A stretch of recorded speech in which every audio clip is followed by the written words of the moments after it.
વિરામ બાદ ફરી એક વખત આપનું સ્વાગત છે પ્રદેશ 24 ગુજરાતી પર નજર કરીશું આગળના મહત્વના સમાચાર ઉપર।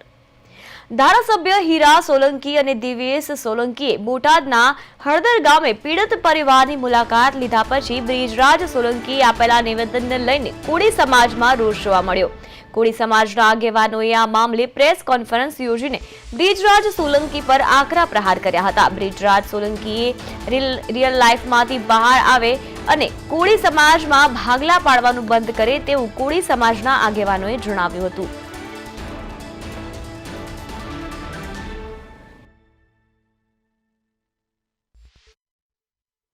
સોલંકી પરિવારે કામ કર્યું છે ત્યારે સસ્તી લોકપ્રિયતા મેળવવા માટે સોશિયલ મીડિયામાં વિડીયોઝ અને રીલ બનાવવા માટે બ્રિજરાજ સોલંકી એ ક્યાંક ને ક્યાંક એ મિટિંગનો વિરોધ કરવામાં આવ્યો છે।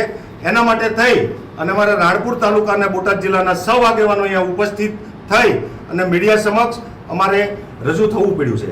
આજે તમે સસ્તી લોકપ્રિયતા મેળવવા માટે આ પ્રકારના જ્યારે સમાજના ભાગલા પાડવાનું કામ કરી રહ્યા છો ત્યારે સમાજનો હરેક યુવાન સમાજનો હરેક આગેવાન ક્યારે આ સાકી નહીં લે અને સમાજનો યુવાન જ્યારે આપની સામે બોલવાનું ચાલુ કરશે આપને પાછળ જ્યારે આવશે ને ત્યારે તમને પણ આના જવાબ દેવા માટે અઘરા પડશે। અને આપના માધ્યમથી હું ભાઈ બ્રિજરાજ સોલંકીને કહેવા માંગુ છું કે સમાજના ભાગલા પાડવાનું બંધ કરો। સમાજના ભાગલા પાડી અને તમારી રાજકીય કારકિર્દીને ચમકાવવાનું બંધ કરો। એ ફક્ત રીલમાં અને ફિલ્મી દુનિયામાં સારું લાગે। સમાજના યુવાનો ક્યારેય આ સાકી નહીં લે।